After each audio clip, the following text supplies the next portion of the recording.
jumps up even further in priority. We know RNG can play it. So far, they've really been focused on the Sejuani for MLXG, and they go there again. Especially since the Gragas is also banned here, you're going to go even further down the tier list. Yes, you know, Sejuani is good to get into Gragas anyways, but you really have to wonder if Blank is going to play something like Zac again, or will he make one of those other swaps over to the Rek'Sais? This is basically the same pick ban as game one, the only major difference being Lulu was banned by SKT instead of the Janna now in this one, but if it repeats itself, it's Lulu Twitch instead of Janna Twitch in this one, which last time around was answered by a Blitzcrank, assuming the Twitch does finish being locked in here, but that seems incredibly likely for Bang. I think your read on a mid-game focused jungler to complement with the Galio is right. I'd love to see Blank's Lee Sin, as in 2017 we started with Peanut Lee Sin, undefeated Peanut the Lee Sin god. Blank was actually a lot more effective on the pick as the year went on, and given that the pool is dwindling, it's an option for Blank, who's been very focused. We looked at the picks for both junglers, who's basically Sejuani, Gragas, or Jarvan, and none of those three are available. Especially with the fact that Faker once again gets Galio. Mid and jungle is how you control the early game. And if you combine a Galio, a Faker Galio, who has been shoving the wave and roaming from level 2 all the way till he gets his ultimate, with something like you talking about, Papa Smithy, with the aggressive pick for Blank, that could very well be SK Telecom with a dominating early game. Now their game could certainly be good. Tarek, not the most significant bot laner so far. Tristana has been really good so far, but wow, Vayne coming through again in Uzi. They've dropped one game this series at 1-1. They decide to go somewhere else. Gonna leave the Twitch on the table, and immediately again, it's Zac, the priority jungler now for Blank. Really interesting stuff. Going for the very early Vayne here. The bot lane focus will be the same, but SKT opt back into the Zac, hoping to avoid the pitfalls of game one's early game. Let me tell you though, it is hard to hit a Vayne if you are a Zac player and the Vayne has eyeballs, because and a mouse. Can confirm, has eyeballs. Shadow's gonna appear, and Uzi should be able to get his way out. So it's gonna take multiple points of pressure for SKT to really force Huni, or force Uzi into an area where they can actually pin him down. You know, so that may be one of the reasons for this Vayne pick. It is that short-range champion and doesn't provide great sieging for pressuring that game, but it is very mobile for the team fights, which RNG have focused on, and are doing so once again. The only thing to watch for are the instant tagging things in team fights. If Uzi's in auto-attack range, Faker is always in W-flash range. If Uzi's in auto-attack range, Blank can Q anything and then flash auto Uzi and he'll pull him back in. There are tools to immediately and uncounterably pull that Vayne back in, so it's going to be tight to get around this. And I want to zoom in on pick ban where we're at now, because we're looking for SKT to add a support and a top laner. SKT had to invest last pick on red side multiple games in a row against Misfits to counterpick support. The Braum, the Tahm Kench, that won them so many advantages. They can counterpick support at this pick and counterpick top lane, and it potentially really set up their draft. They're just going to go for Lulu, so hitting the tier list, getting another knock-up to potentially hit onto the Vayne in the Lulu. And that's really the funny thing, is we've seen so much priority on Lulu. She's a great defensive support, but you're right, she's also a great enabler for the front line. If Zac lands something, then Lulu lands her ultimate for free as well. Someone's going to land something, surely. It's almost a guarantee at this point, and so it still allows Wolf to play the aggressor. Of course, yes, we're going to see Ardent Sensor, we're going to see all that fun stuff as well, but certainly it does allow them to keep playing that hyper-aggressive style in fights. And you talk about ranges here, Freak. If Uzi's getting in there for auto attacks on Vayne, you can save your polymorph for that Vayne, and that's a targeted ability, which then makes the chaining much easier. As we talked about, the setup is going to be very important for this. Some of the matchups we've criticized in previous games, Ryze into Galio, for example, has been on the losing end multiple times in this tournament. RNG have a very robust team fighting setup, but again, SKT will be looking just like game 1 and 2 to play through the early game. Maokai here is also susceptible. There's a lot of picks you can take into it, and the Camille is a decent one for sure. The Camille won before. The only thing I want to maybe caution is SKT are on somewhat of a one-threat team. Again, Camille can certainly deal damage, and obviously they won with Varus Camille in the previous game.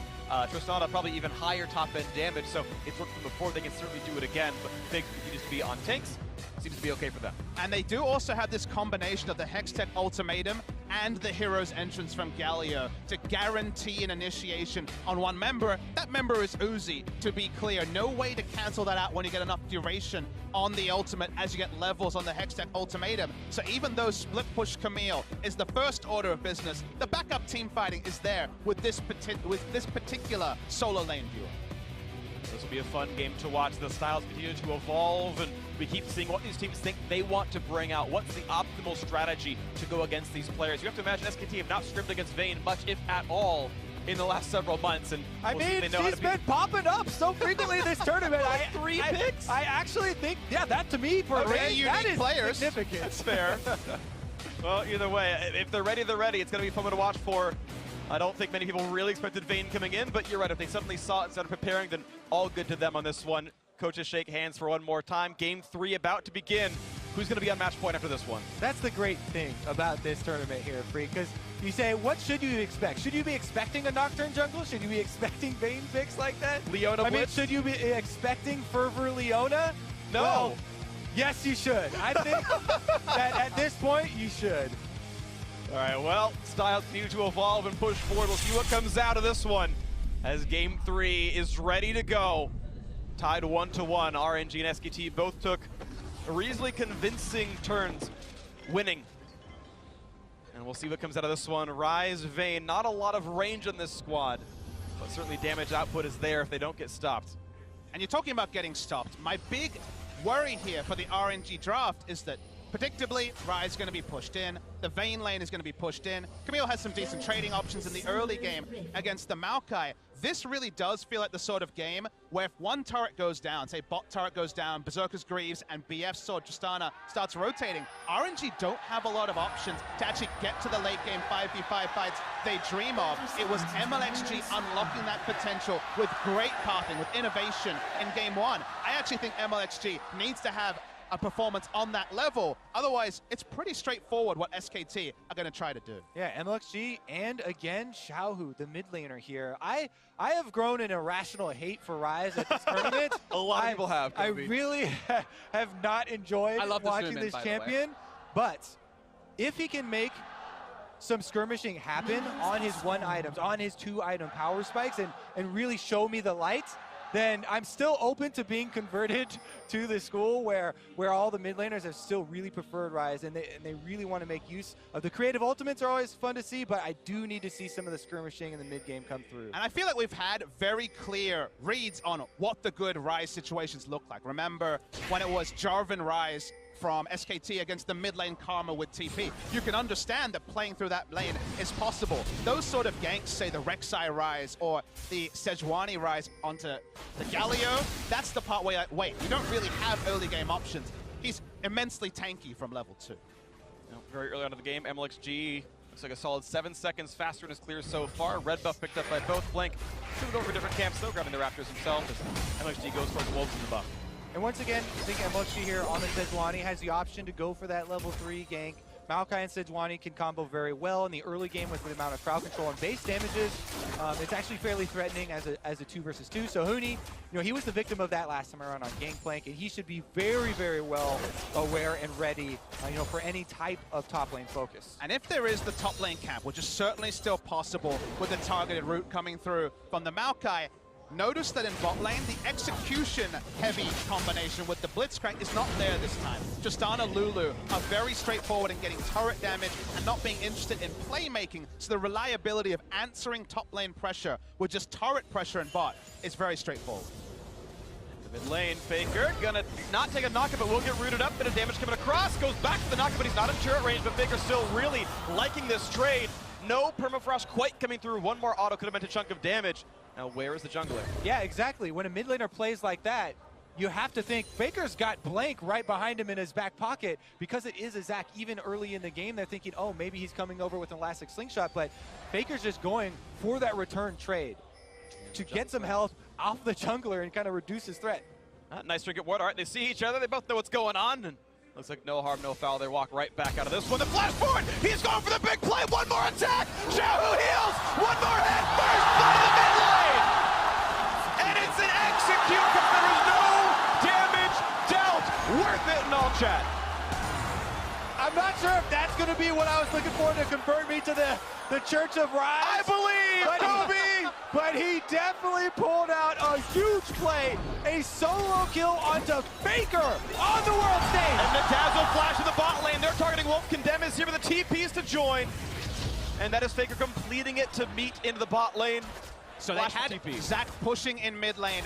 Bang and Wolf had the option of taking a back here or just controlling the wave again. So no cost there. They don't lose minions in mid. Ooh, that was a bit close now. MLXG that takes some damage walks away. He hasn't backed yet, so it shouldn't be much of an issue, but is starting to get out-farmed by Blank, who's a full level ahead right now. Faker a bit perturbed after the mid lane incident here. He's coming for his Raptor camp now. Good smite, actually. Blank grabs that one. The stun could be landing. The taunt in there as well. And not quite the damage kill on Blank, but now with the jump, they have this one. Huni might TP to save him. Will they do it? Cell Division is popped, running out of health, and who's going to get the kill on this one? Xiaohu, 300 gold richer with a blue buff. MLXG holding on to the permafrost till he was channeling his E, meant no way out, even with flash for Blank. The cheers start in the crowd. Nice skirmishing from RNG. The full Chinese crowd behind Xiaohu right now. He flashes in, then he gets the heal move speed. All he wanted was one last spell. And since Faker never got any return damage off, What? Was it on me? Oh, man. See the second kill as well. Hard to know if there was enough mana for Faker to throw out a Q before.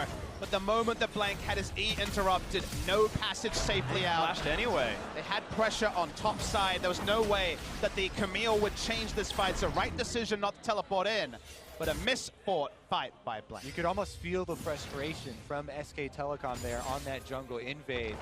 And RNG able to punish them again. If any game was the game for Rise to have a huge impact, 2 early kills here now for Xiaohu.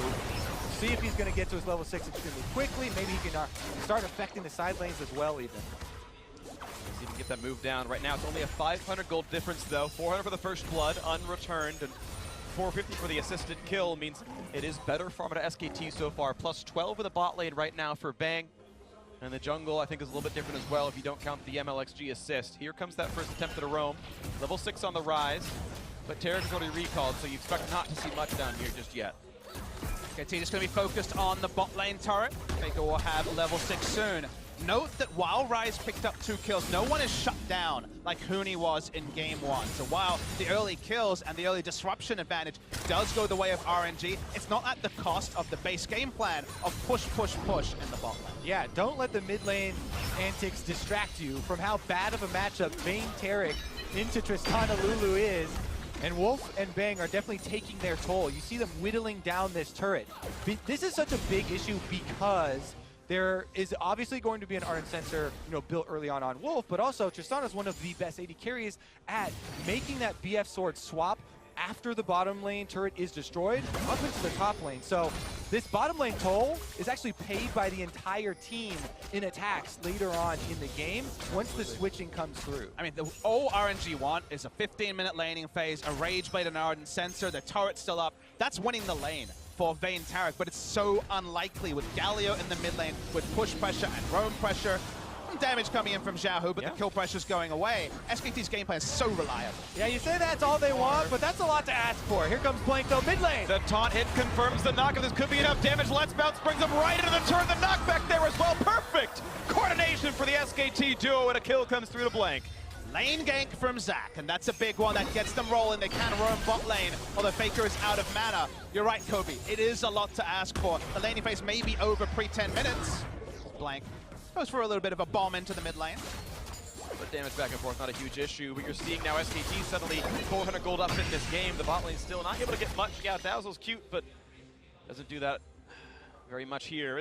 Now Blank looks for some deep pressure. Says, never mind, I'll just put a ward down. Yeah, one of the things that you always look for as a jungler, after a successful gank, especially on something like mid lane, when you push the minion wave in, it becomes a choice for the enemy jungler. Either they're going to have to go soak up that minion wave and reveal themselves on the map, thus giving up pressure in their jungle, or you know, they lose out on the minion wave completely, and they try and keep themselves out of your vision. But SK Telecom, because the choice was made by MLG to go soak up those minions, takes the opportunity to get deep wards on both sides of RNG's jungle because of the success in mid lane. And the ward on the blue buff is so important because the longer it is there, you know Sejuani is bot side because her first job, if she goes to the top side of her jungle, is to get the blue buff for Ryze and help the Ryze push in against the Galio, at least match the wave clear. So the longer that buff stays up, the pathing is pretty straightforward for SKT to dissect. Looking at the blue buff right now on both these sides. The junglers here, the mid lane is coming by as well. Xiaohu right now has the inside track, looking for this play as Classic slingshots right back out. No vision right here. It's not the brush, but a nice smite. MLXG combos it well. But now Faker sees Xiaohu, gets the knockup, trades in a bit more damage, and the taunt actually turns into basically nothing. Faker just lets it go immediately, walks away. Yep, it looks like they canceled the call for the 2v2 there. They have enough respect for the Sejuani, especially post level 6 here, and the Ryze duo. Definitely fearsome. Bottom lane getting pushed in by RNG. Means that Uzi as well can roam. We talked about that extended laning phase dream. It's kind of happening in the bot side. There's been no backs. There's no one-item punishment to match the one-item power trough, going for a pickaxe into a recurve, sitting on a recipe, and also the blasting one. So the longer RNG and SKT stay in parity in bot lane, the more it really does help out the Vayne, who has just now backed for the first time.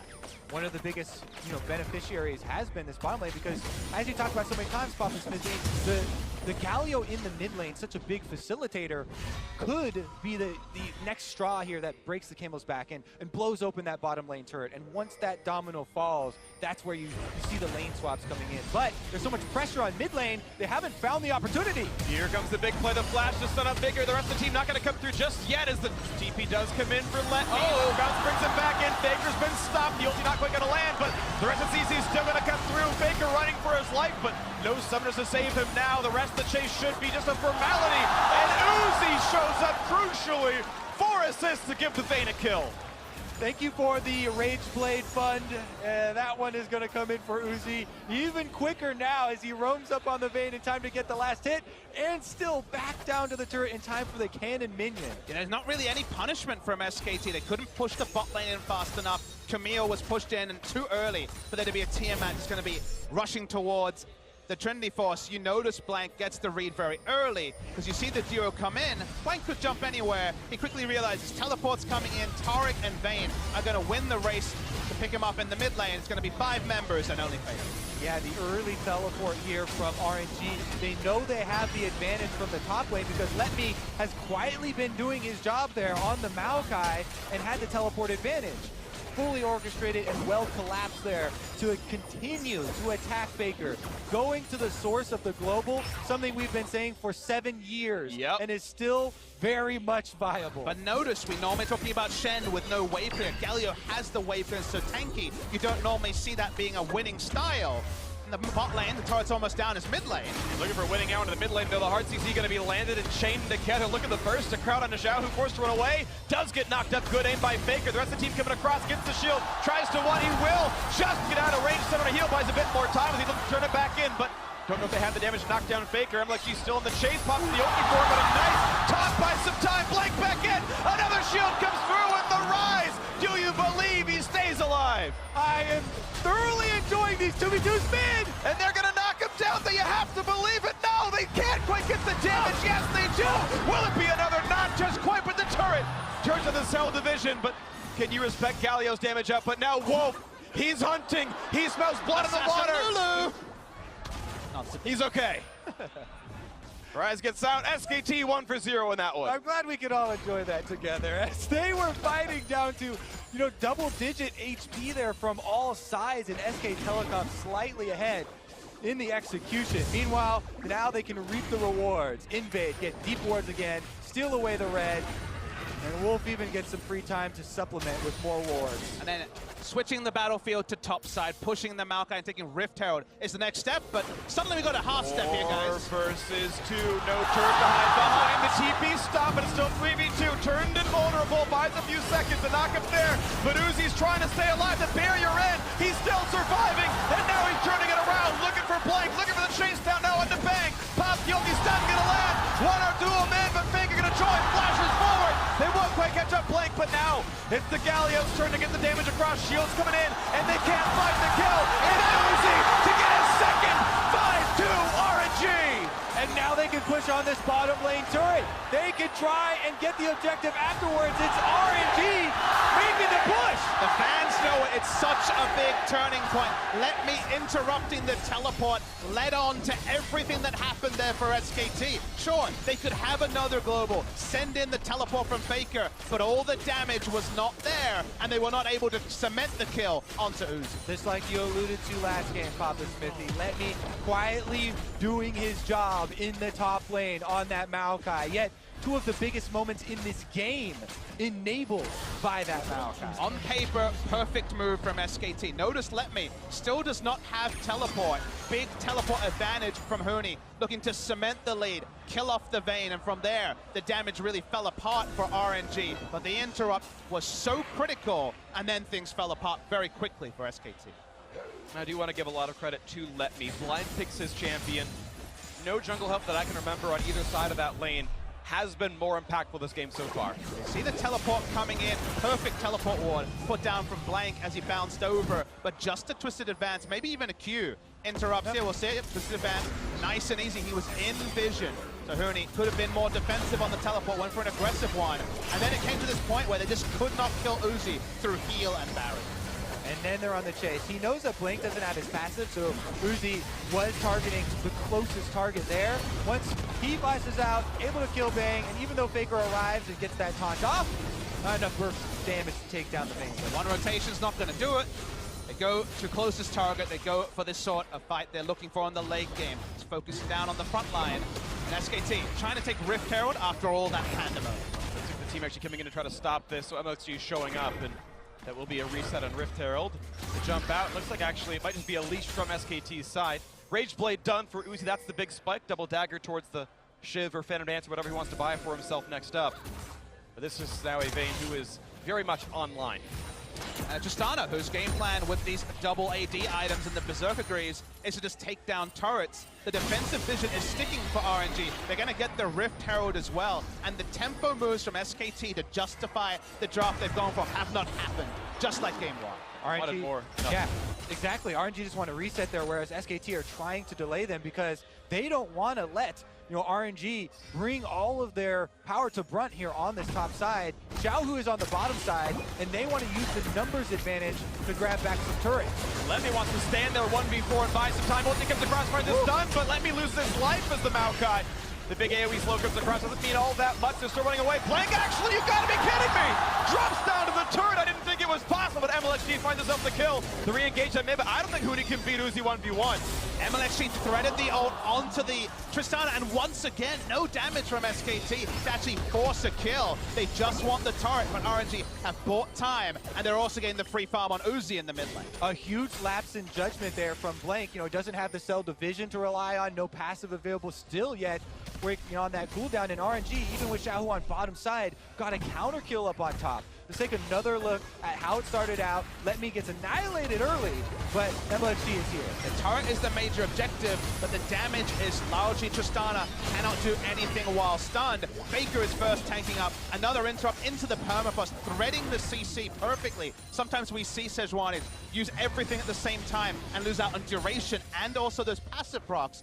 Very nicely threaded by MLX. Yeah, on second look there, Blank kind of gets left out to dry as he's stuck under the turret when Faker flashes out, and turret aggro immediately switches over. Yeah. And then he gets, victim of Sejuani crowd control combo there. He did have flash.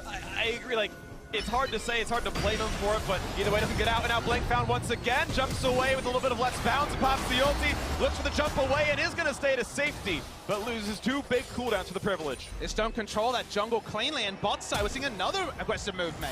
The forced flash, yeah, Huni was not going to survive through a twisted advance, and the rest of CC had to use that. With a drop, with Tristana Galio making a proactive mid, play mid and bot lane at the same time means that SKT have lost all control over both sides of their jungle, and they're going to lose their mid lane turret first as well. And we've talked so much about timings in Champs Select. This is the timings where RNG are thriving. Their tank line on the 2 tank items feel extremely good. Rise here had such a good early game, already with the Abyssal Mass and now level 11, ready to exert his will. He basically bought time for Uzi to get this Rage Blade on Vayne, and RNG are looking to take advantage of the map.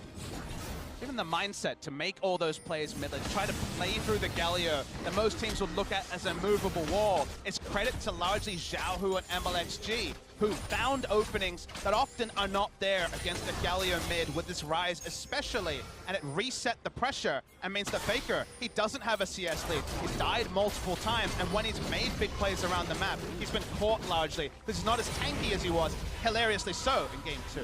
Plus the thought here of RNG, if we talk about the composition and them trying to cover weaknesses, whenever you see 2 carries paired as Rise and Vayne, the initial reaction that Freak is talking about, and the problem with ranges is very much there, especially for those team fights. But layering Taric in there to try and cover that and grant them the immunity to actually ranges. use those ranges and get in there could be the opening. That being said, you really have to have a very high level execution to play around the Taric ultimate, and we have seen teams fail at that if that's their main win condition. Phantom Dancer done. Even easier for Uzi to 1v1. Again, I don't think Huni actually wins the battle if he finds himself in a duel here.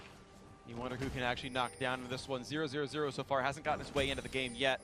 Only 3 kills for SKT. Baron spawning in 12 seconds. We know Taric's a good Baron killer. Vayne is the same boat here. And a slow push Rift Herald to the top lane.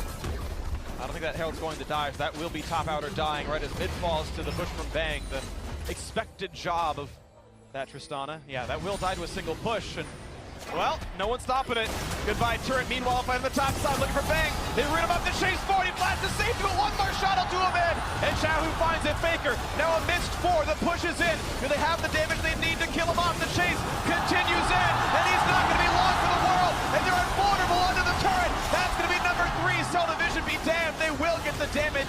You've got to believe it'll happen. A double kill for the Vayne for Uzi 4-0-2. And again, such intelligent shot calling here from RNG. They know they want to abuse their item power spikes right now, so they drop the Rift Herald top as a distraction and run straight through mid. This seems unstoppable now. Who's even going to block this Baron kill? It's Huni on a Camille just running away, taking Krugs. That's a secondary Rift prize. Herald from ages ago. The Rift Herald's actually still alive. They're going to get the big brother of the Baron as well. Sub 21-minute Baron pickup for almost 5,000 gold lead. RNG had finished Phantom Dance and meant they were never going to control waves. They had to choose the right fight. This one was crisp. Easily able to chase down Bang there. Uzi goes with the ultimate. Out of the knockup there for Faker, then re-engages, and they chase SK Telecom back to their own fountain. And the moment the Bang dies first, you can hold the Cosmic Radiance for the turret dive because you no longer respect the damage from any source other than the turret. So they hold on to it, they can pick up the Zac through Cell Division. I love it when a team itemizes for a specific purpose and then executes on it instantly. They could have gone shift, they could have gone into the Hurricane and tried to wave clear. They were not interested in wave clear. Faker and SK Telecom stopped Uzi in 2013. They stopped them just last year early on in quarters. But this time around, Uzi is coming for that final spot, and they are making a hard push here in game number 3 to make that happen. It may be a historic matchup, but RNG have never taken 2 games in a best of 5 over SKT. To go up 2-1 would be history being written. Well, we've seen the 2-1s be turned back before here at Worlds. You can never count them until they hatch. But RNG hoping to count those chickens all the same, pushing into the mid lane, looking to end it with this Baron push. Sub 23 minutes to stun the back line. Bang jumping away. The wave's gone in the mid lane. They got to buy a little bit more time. During this time, Huni is split pushing for SKT. They bring in Let Me. He's kidnapped to the back line. Nobody's trying to put him into the fountain, though, buying a bit more. And now onto the turns a little bit longer. The Cosmic Radiance buys a few more seconds as well. And Faker taking a lot of damage, forced away. Turret number 1 falls. The health bar's getting a bit low, but they've got to respect this. There could be a 5v4 because Camille is still pushing. Huni is still answering the siege from RNG. Xiaohu brought in the minion wave to try to finish the game, get the turret, because the split push continues. Here's the turn. The flash re-engage, can they kill Faker because Camille is not stopping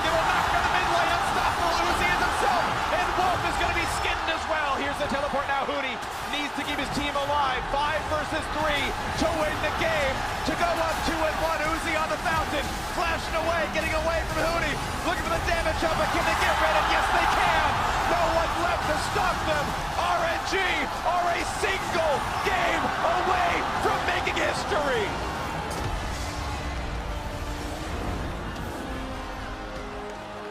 You can see the look on Bang's face. He is devastated.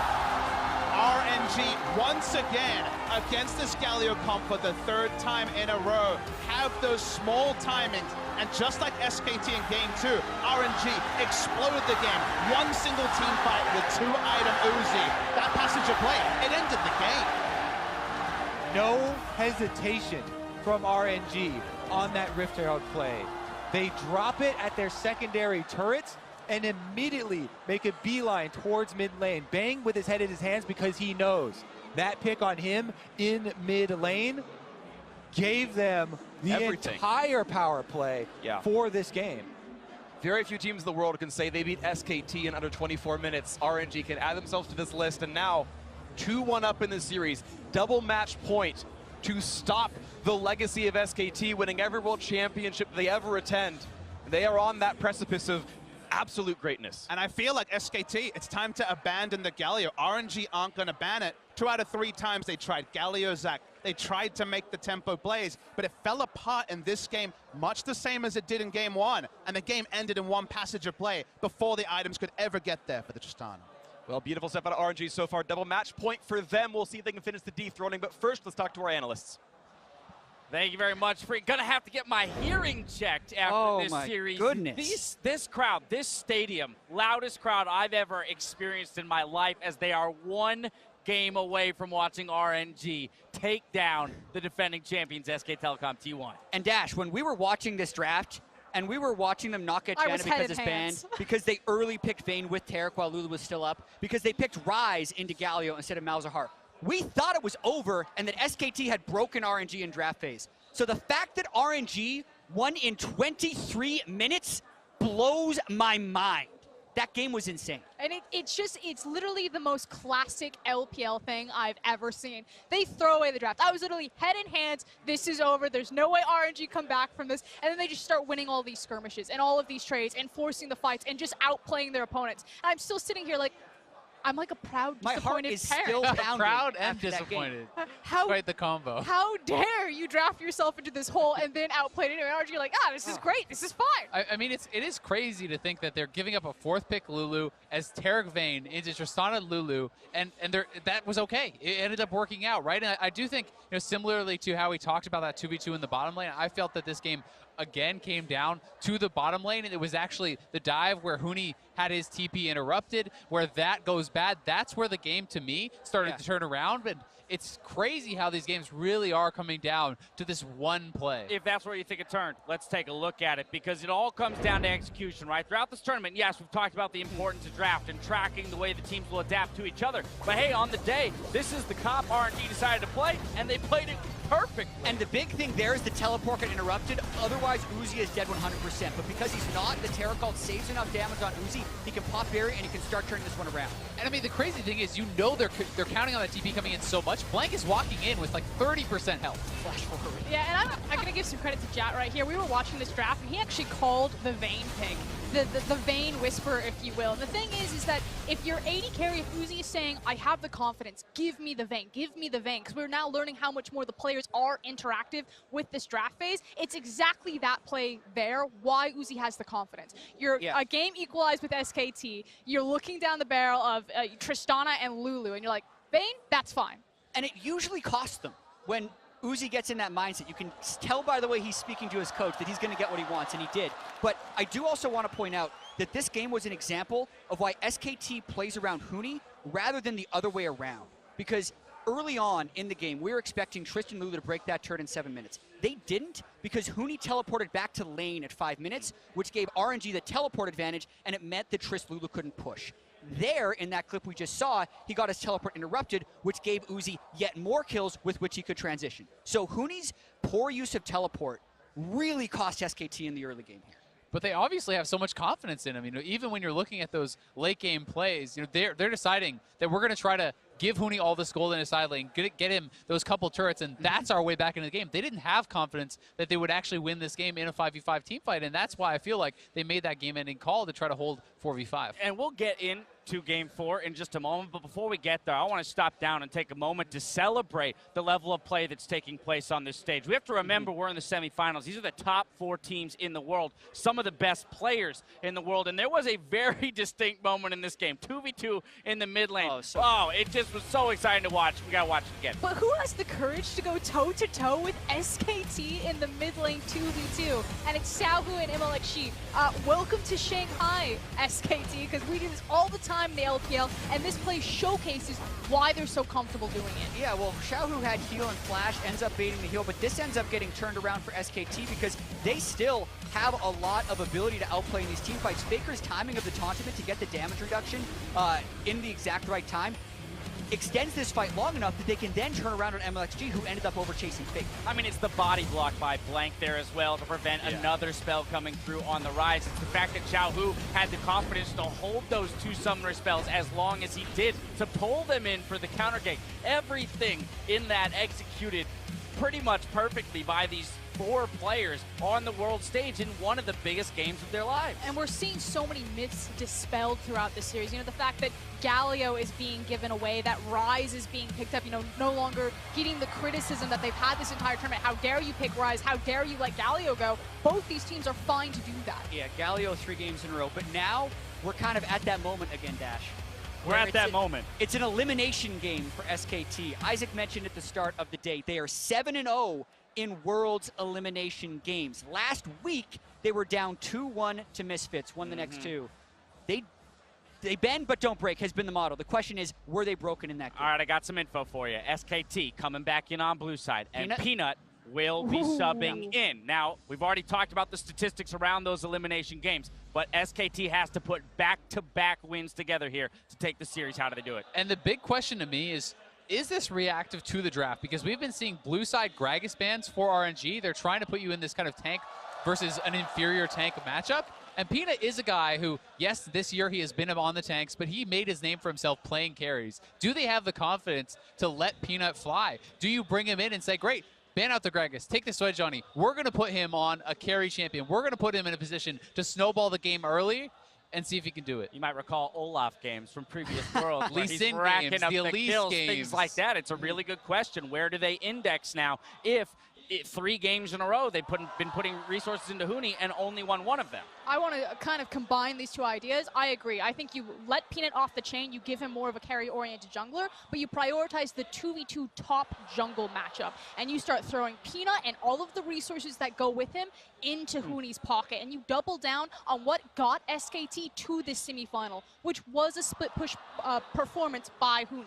Yeah, and I think it's worth noting that blue side has won all 3 games, and that's a good point. There has been close drafts and execution has decided that, but one thing blue side has had more control over is which jungler they get, and we've seen poor jungle picks on the red side all 3 games. Zac and Nocturne have been on the losing side these times. So what I want to see from RNG now that they're back on blue side is that was correct. No, right? no, SKT's on blue, RNG is on red. Sorry. With SKT back on blue side, I want to see fewer jungler bans by RNG, so they get a power pick jungler, the Gragas, the Jarvan, or the Sedge, on the rebound after the first part of the draft happens, because I do not want to see them starved in jungle picks again. I mean, spotlight on the jungle matchup then while we watch Peanut get set up. It's an unusual position for him to be in, the one subbing in for Blank, who was the starter. It's just such an enormous amount of pressure, right? And hearing Peanut speak in some of these interviews, you can tell that the pressure is getting to him, that he has lost some confidence in his own play. He's unhappy with how he's playing, and this would be such a momentous comeback for him to be able to come in, reverse sweep, not reverse sweep, but come back in this series and actually capitalize on some of this momentum. It's the Bengi.